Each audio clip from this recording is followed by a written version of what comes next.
monatomic heavy metals act as superconductors, conduct light force to our nervous system. Are you familiar with this work at all? No, you've stumped the star. I'm interested in organic superconductivity and room temperature superconductivity, but I don't know his work, so I can't comment on it. He said he's going to be coming out with a book in 69 months called ORMES, O-R-M-E-S, ORMES, which is orally rearranged monatomic elements. I'm sure it will find its way to my desk. Now all these hands. Oh, he should be the guy, you tell me. All right. How much of our consensus reality do you think is based on inexorable physical laws, things that aren't of our own creation, and how much, if any, is subject to change without notice, simply based on a consensus belief of what should be or what is going to be? How do you think things work? Well, I mean, this is sort of where I'm at. I mean, as you were asking the question, my tendency would be to say none, that none of our reality is based on inexorable physical law. But I only want that to be true. I'm not sure it is true. Whitehead he had this thing about what he called stubborn facts. And he said there are some stubborn facts, and you can cut your philosophy any way you want, but if you don't take account of the stubborn facts, you'll have a problem. A lot of reality is made of language. How much, I'm not sure, but my hope is that a great deal is made of language. Rupert Sheldrake, who's a good friend of mine, and we sort of think along the same lines, he believes that there are not inexorable physical laws, that there are just very old habits. He would think of the speed of light as a very old habit. These physical constants may be changing. We don't know. I mean, take the speed of light. We've measured it on one planet since 1906 and cheerfully extrapolate it to every corner of the known universe with no sense that there might be a problem there at all. Yet, you know, if you're a critic of this, you can look at the speed of light as measured from 1906 and you will notice that the values have been slowly going up. It's apparently going slightly faster than it was a century ago. Well, people just dump on that and say, no, you poor moron, you don't understand. It's that the instrumentality has become more precise, and so the measurement may have changed slightly. Oh yeah? Well, it seems to me in that case the points should cluster. How come the more recent ones are faster than the earlier ones consistently? In other words, it's not that we're getting measurements which cluster around a value, it's that we're getting measurements which are going out this way, toward faster. Well, I think there's a general spreading awareness of awareness in biology. And the old ideas of a system of integrated organs has given way to, you know, a holistic model. And so much can just be done with information in terms of, like, if you eat right, if you behave right, if you monitor yourself, if you exercise, we can know a great deal more about ourselves than we ever could before. The whole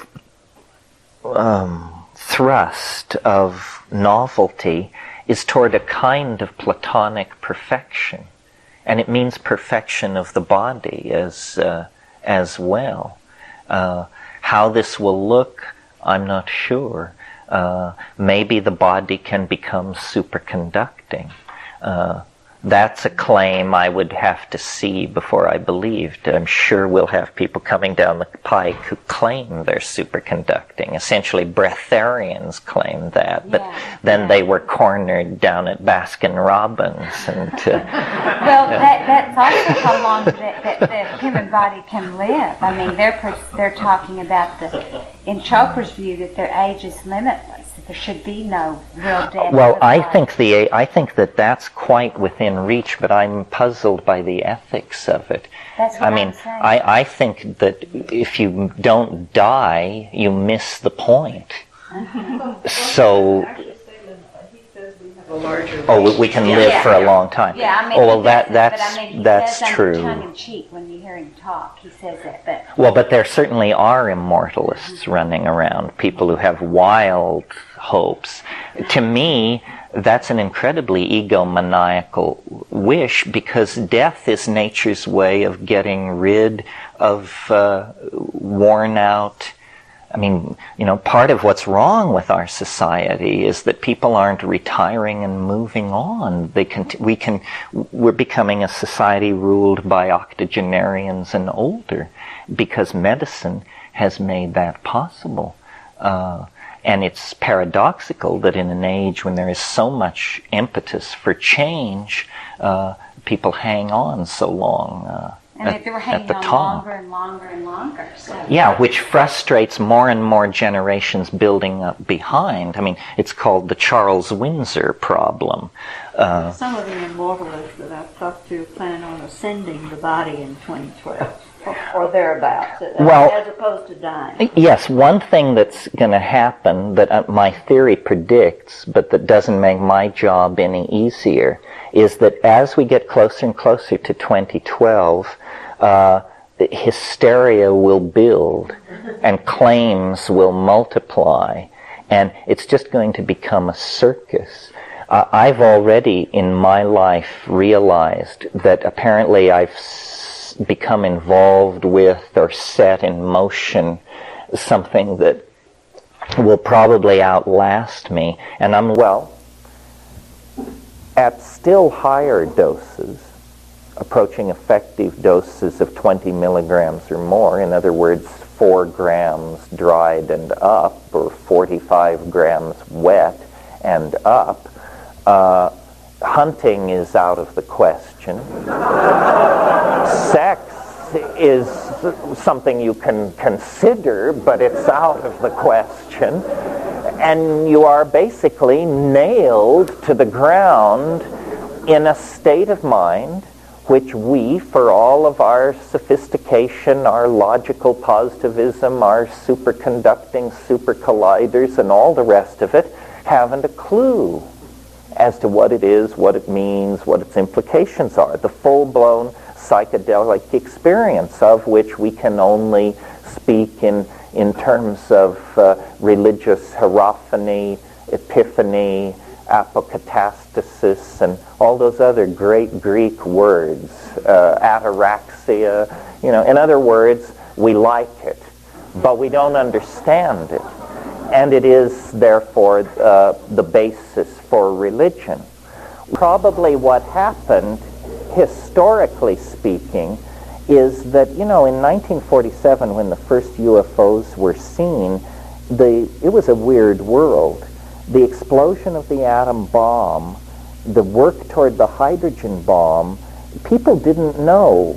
Einstein and Truman and all this, they didn't know what it really meant. If they thought that it is conceivable that the solar system is monitored, and it is conceivable that this is the switch which turns on the monitor and brings attention.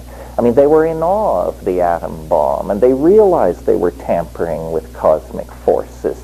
And then, at this moment of cosmic awe and realization of tampering, they begin to get reports of spacecraft entering the skies of Earth and interacting with human beings. Well, what they did, the CIA had just been founded in 48 and so forth and so on. What they did is they put a lot of time and effort into infiltrating all these groups that claimed knowledge of what was going on. And as a survivor of the new left, I can tell you, when the government gets interested in infiltrating, I mean, 2 out of every 3 members of SDS was a government informant at the height of its membership. So I believe that what happened was these flying saucer groups were massively infiltrated by the government in the course of its pursuing its constitutional obligation to maintain the public welfare. And by 54 or 55, the government was perfectly convinced that whatever flying saucers were, they did not pose a threat to the integrity. No, I think it would go the other way, that we're moving toward a time when our technology is indistinguishable from us. In other words, I don't want us to all turn into 7100 80 AV. That doesn't seem like a good idea. But on the other hand, I could imagine as a hopeful scenario a future world of, let's say, 500 or 1 billion healthy, happy, well-fed people of all races, political persuasions, gender preferences, and so forth and so on. And those people would essentially live as our archaic ancestors did. Very little material culture, very nomadic. But if you could transport yourself into the body of one of these people, you would discover that when they close their eyes, there are menus hanging in space. In other words, the computer that was on the back of the thumbnail, 5 years later, that computer moves into being a kind of an implant, a black contact lens that is sewn into your eyelids at age 6, so that when you close your eyes, you're actually looking at an interface, and the entire database of the culture could be placed there. You see, really what computers are doing is they're making what we call the collective unconscious conscious. All data, all images are potentially accessible through the network. And, I'm still getting used to the idea of the network myself. Like, I keep thinking, oh, I have this timeline. I could get somebody's chronology and put it at my website. And then I remember, no, all I have to do is point to their website. I don't have to copy or move anything. If there is one list, that's all the world needs. Anybody else who needs that list can point to it from their website.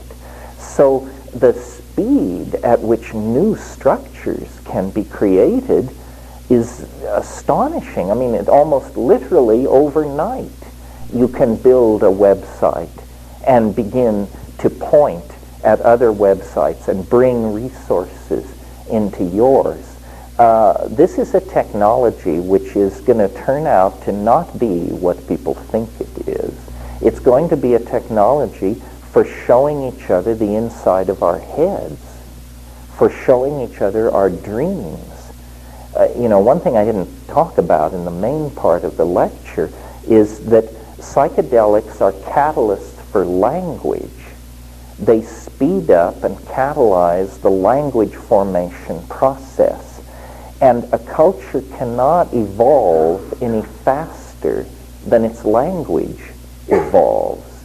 And it cannot be any more glued together than the bandwidth that its languages will tolerate. And so what this technology that is putting in place is going to mean is the way in which it will dissolve boundaries is by making us transparent to each other.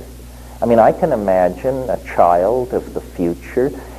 We all bring home our drawings to stick on refrigerators and things like that. In the future, we won't stick them on refrigerators. We will stick them in our website. And everything will go into our website. And by the time we're 25 or something, our website will be the size of the American Museum of Natural History, and you can wander through it. And as a gesture of intimacy, you can invite someone else to wander through it. Well, that's who you are. It's your imagination. And I think, in a sense, I've said at times that the cultural enterprise is an effort to turn ourselves inside out. We want to put the body into the imagination, and we want the imagination to replace the laws of physics. With these technologies, we psychedelic design principles, or it's certain to be a mess. Effort to turn ourselves inside out. We want to put the body into the imagination, and we want the imagination to replace the laws of physics. With these technologies, we can probably do that, but it'll have to run on psychedelic design principles, or it's certain to be a mess. Yeah. What could you tell us about the problems that some people experience with the digestibility of the mushrooms, and how it can lead to pain and some discomfort, and sometimes to like a nightmarish type experience? Well, first of all, let me say this. There are several mushrooms which contain psilocybin which grow in cow dung. What I urge people to do, if you're serious about this, is to grow your own. This is moderately self-serving because I wrote a book about how to grow your own mushrooms. But there are many such books. You don't have to buy mine. You only need it if you want the best one. But you see, here, Stamitz's book is excellent. And if you want to go large scale, Stamitz's book is the one. But let me say something then. After the brain, the stomach is the most heavily innervated organ in the body. And anxiety has a way of cropping up as a stomach ache. So a lot of people have anxiety in the first hour of taking mushrooms, and they believe that something in the mushroom is giving them gastric distress. It really isn't. It's more like a case of butterflies on an empty stomach, because you should take mushrooms on an empty stomach.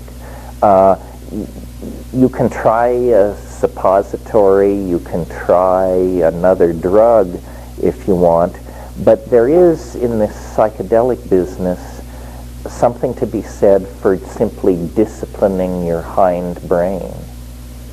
Also, you can suppress nausea with cannabis. So, a mixture of self-discipline, pharmacological steering, so forth and so on.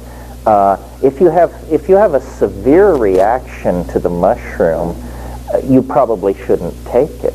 I mean, after all, it is a fungus, and as mammals, we have developed some pretty strong allergenic reactions to fungi, some of us. And certain reactions to psilocybin are not psychedelic reactions, like enormous sweating or something like that. That's more an indication of an allergy. If you're going to get into psychedelics, one of the things you have to do is learn your way around. Psychedelic sophistication doesn't mean you took everything there is in combination with everything else there is at high doses with your friends at rock concerts.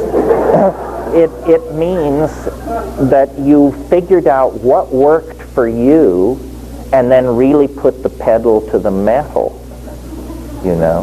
Yeah.